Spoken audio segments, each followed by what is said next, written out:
Hi there, it's July the 7th, and we're continuing our progress through the Acts of the Apostles, Luke's sequel to his Gospel telling the story of the early church. And we are in chapter 25, we're reading the whole of the chapter from verses 1 to 27. So we left Paul in prison. He's been in prison for 2 years, put there by the Roman governor Felix, who was trying to get a bribe out of him but couldn't get a bribe out of Paul. And so at the end of 2 years, there's a change of governor. And the new governor, Festus Porcius, comes in, and he is now left with the problem of Paul and what to do. The new governor goes up to Jerusalem on a visit shortly after he arrives, and the Jews immediately raise with him, the Jewish leadership immediately raises with him the issue of Paul. They are actually asking for Paul to be brought to Jerusalem so that he can face judgment there, which he previously had escaped. Now what they're doing is they're up to their old tricks of thinking that if Paul comes, they will kill him on the way and have done with it. They will assassinate Paul. But Festus is aware of this. He knows what's going on. And so he says, well, actually, Paul's a Roman citizen, and under the Roman law, he has to be examined first before me. And so I'm not going to allow you to do that. But if you come and present your case, then I will review the case. And so he goes back to Caesarea, and Paul comes to stand before him. And then the Jews come back, and very much as they had done under Felix, they accuse him of the heresy, and they accuse him of the troubles that he's been causing.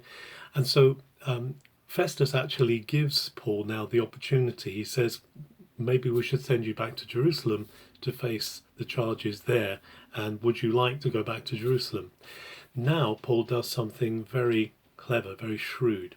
He is a Roman citizen, and all Roman citizens had the right, if their judgment wasn't correct, to appeal to Caesar. And Paul basically says, look, I am standing at a Roman tribunal here, I'm standing at a Roman court, and therefore I exercise my right as a Roman citizen. And he says, Caesaro epikalume, I appeal to Caesar. And so because he's done that, Festus then confers with his officials, and he realizes he has to send Paul to Caesar. Now remember, this is not just Paul using the law. Paul has been told by Jesus in a vision that he's going to witness for him in Rome.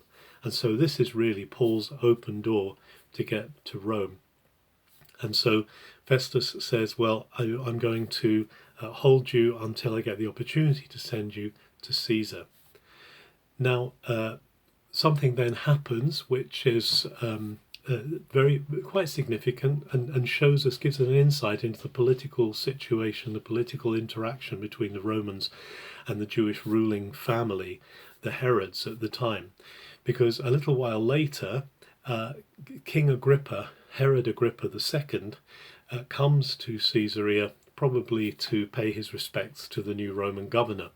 He comes with his sister, Berenike, or Bernice, she's called in the English translation, and she is a very powerful individual. Now these two are they are the son and daughter of King Herod Agrippa I, the one who died so terribly, giving judgment for the Tyrians here actually in Caesarea. Interestingly, Herod and Bernice are related to Drusilla. Drusilla, who was the wife of the previous governor, Felix, she was also a daughter of Herod Agrippa. So there's a real family internecine thing going on here. To make things more complicated and more difficult, there were lots of local rumours that Agrippa II and his sister Berenice were in an incestuous relationship. Neither of them finally married, and Berenice spent a lot of time. She really became, in one sense, a ruler alongside her brother. But that was never proven. These were the popular rumours. But you can imagine the feelings that Paul has as he sees these coming. Now, Festus now says he wants Agrippa to hear Paul because he's got a problem here. He doesn't have any charges to present, but Agrippa is a Roman sympathizer. Agrippa is on the throne, of Palestine because of the because he's a puppet of Rome.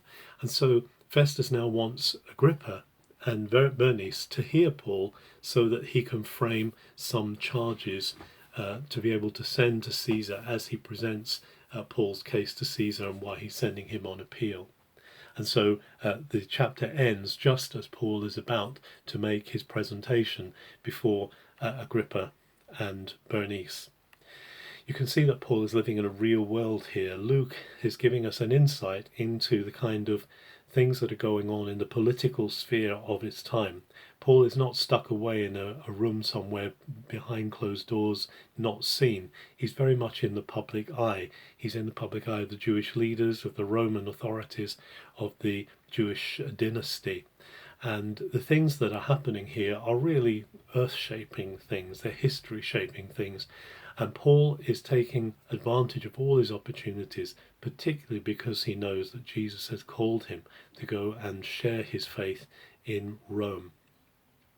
As we have opportunities to touch and influence the world around us, we can be aware that it's not just us who is influencing things, but God opens doors. God forms the way for us.